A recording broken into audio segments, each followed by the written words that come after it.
Accessing library computer data.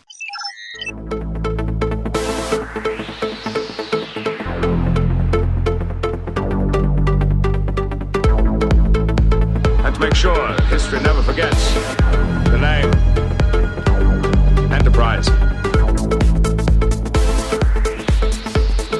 Hey everybody, welcome to the Penske Podcast. You haven't tuned in before, this is a podcast where we are running through all 178 episodes of Star Trek The Next Generation, giving our thoughts and feelings about each and every one. Right now we're up to episode 6 of season 3. It's called Booby Trap. This one was directed by Gabriel Beaumont. Teleplay goes to Ron Roman, Michael Piller, and Richard Danis. The story credit goes to Michael Wagner and Ron Roman. It originally aired back on October 30th, 1989. In this episode, the Enterprise discovers a derelict, centuries-old alien battlecruiser and becomes trapped alongside it. So this one is just going to be me talking about it. It'll probably be a quick episode. I got to catch up with my schedule here, so I'm going to be waxing philosophical and waxing poetic about Booby Trap right after this. Number one, have you never dreamed of climbing inside the bottle? Sir? The ship in the bottle. Model airships. I used to build them when I was a child. My God, and I bet I had a Promelian battle cruiser, too. You ready to beam down to the vessel? Locked onto the main bridge, Captain. You're certain about the atmospheric conditions data? There is adequate oxygen for life support, Commander. It is exactly as they left it, number one. In the bottle. The ship in the bottle. Oh, good Lord. Didn't anybody here build ships in bottles when they were boys? I did not play with toys. I was never a boy. I did, sir. Thank you, Mr. O'Brien. Hey everybody, welcome back. Penske Podcast here. We're going to talk about Booby Trap. Booby Trap, the Geordi LaForge-centric episode, might be the sort of first. He had one, I think, in the first season where he commanded the Enterprise, but that was the Arsenal of Freedom, I think. That one is not really Geordi-centric, but it was his probably first storyline that he gets. And this one's interesting because it introduces a bizarre character beat where Geordi LaForge is terrible with women. That's where that's where his whole plot line develops from here. Starts this one off with, to recap it, this is the one where the Enterprise is, here's a distress call. They go into this sort of asteroid field. They find this ancient battlecruiser that has been hit with a booby trap where the energy a ship puts out is turned into radiation and then directed back at the ship. So in effect, you are stuck in place in sort of a spider's web, and all of your efforts to get out are turning into radiation that's killing you, and that's the booby trap. That's what killed the ship. That's what traps the Enterprise. So Geordi is forced to try to figure out a solution, and to figure out that solution, he summons one of the designers of the Enterprise, or rather he uses her voice logs and sort of personal data to construct a version of her on the holodeck, and him and this fictional Leah Brahms character come up with a solution that allows the Enterprise to escape. Picard takes the helm and he flies the Enterprise out of there and everyone's happy. But the main takeaway from this one is that Geordi is the not a ladies' man. The cold open here is him on a date, apparently a very unsuccessful date, judging by the woman's over-the-top sort of bored reaction. He's created a holodeck program where they're on a beach and there's a violinist and they're listening to the ocean and drinking coconut no-nos or something, whatever he calls them. And it goes badly. She tells him she doesn't want to see him. He goes into 10 forward all depressed and mopey.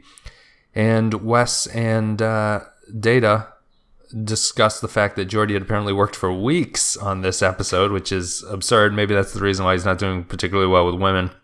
If his weeks of work end up just being the most cliche date you can possibly imagine.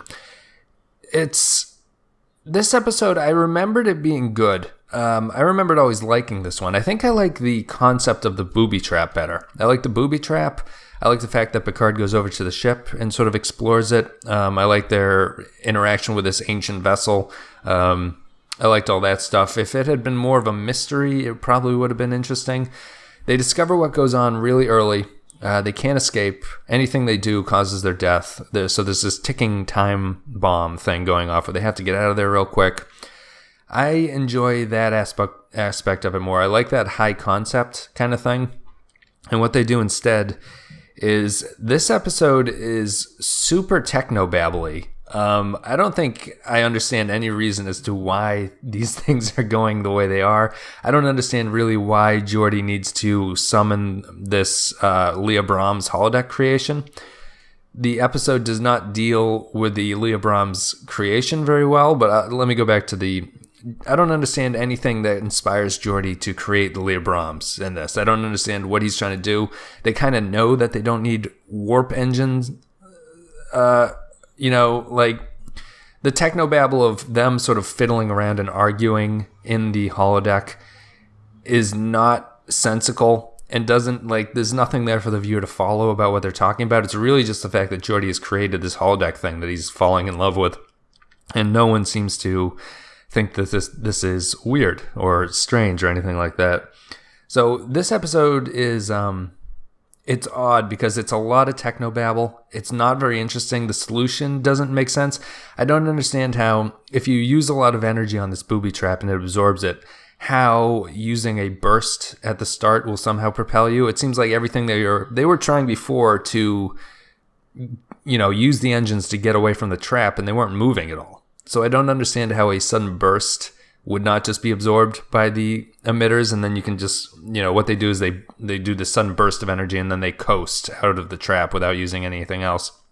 It doesn't make a lot of sense to me. That doesn't fit with what the plot had told me about the booby traps earlier. Not very good. It gives Picard a chance to sort of fly the ship around, and he does the cliche, use the gravitational pull of the moon to get us out of here, even though we don't have enough power, so we'll use the gravitational moon as a slingshot, fire us out. Data seems blown away by it, even though you'd think Data would be aware.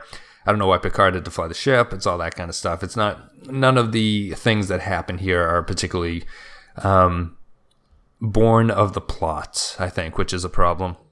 And that makes it not interesting. And the Geordi thing where he constructs this Leah Brahms character who will come back, but if you just take it on terms of this episode alone, the scene where Picard comes into the holodeck and Geordi introduces Leah Brahms, the holodeck character, to Picard, and Picard gives him this dead stare, probably sums up the episode. That Picard reaction should have been one of the focuses here. I know that they probably, Roddenberry would have had a problem with portraying Geordi as sort of this bizarre sexual freak who can't interact with people and has to create people in the holodeck that he makes out with.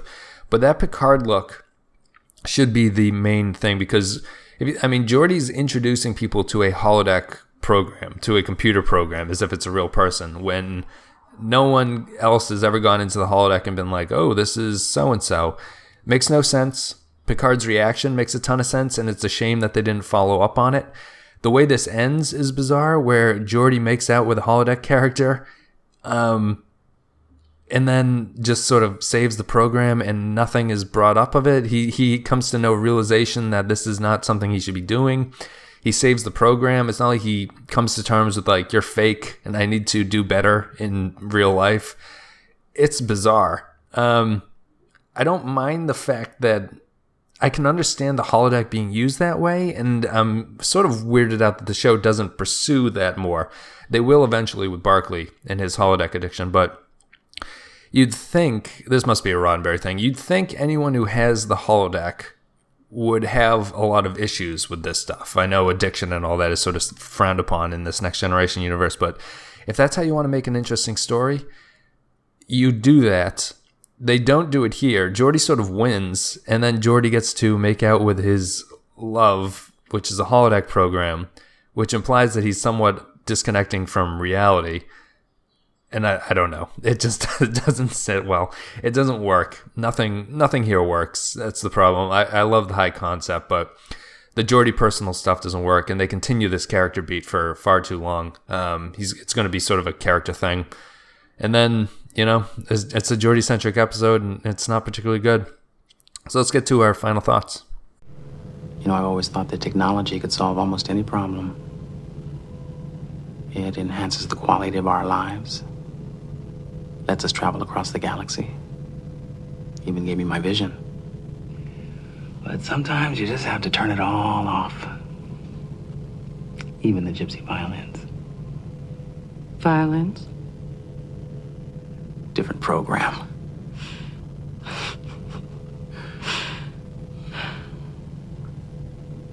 We made a good team. Maybe we can do it again sometime. I'm with you every day, Geordi. Every time you look at this engine, you're looking at me. Every time you touch it, it's me. Okay, final thoughts time. I give this one a 2 out of 5. It's not very good. I remembered it being much better than it is. As I said before, I like the high concept stuff. The Geordi stuff falls flat on its face, and the high concept stuff doesn't really even last that long because the technobabble can't back up what they're trying to do. It's a cool concept. I wish it was a better episode. It's not very good. It sets off this unfortunate Geordi storyline where he's terrible with women. It brings up a whole bunch of holodeck questions that are unanswered and don't even seem to be of interest to the writing crew. The best moment in this episode is Picard's glare, not even a glare, his sort of like taken abackness of being introduced to a holodeck character. That's really it, you know, nothing great here. This is a 2 out of 5. The first, it's probably a strong 2, I think I'd call it. So I don't think, you know, this is the worst of the season so far. I don't think it's the worst that the season will have, but it's the first letdown, and it's a letdown that I think is disguised fairly well. I think, like I did earlier, you can think that this episode is better than it is. That's my opinion anyway. It disguises why it's bad fairly well, which once you start to think about it really breaks down. But that's it. 2 out of 5 for Booby Trap. Thank you guys for listening. If you enjoyed the content, you're on YouTube, a like and a comment's appreciated. If you're on iTunes, a rating and review is much appreciated. And I'm going to be back after this with The Enemy, another Geordi LaForge-centric episode. I don't know why they put 2 Geordi LaForge episodes right in a row. It's a bizarre choice. Anyway, thank you guys for listening, and I will see you later.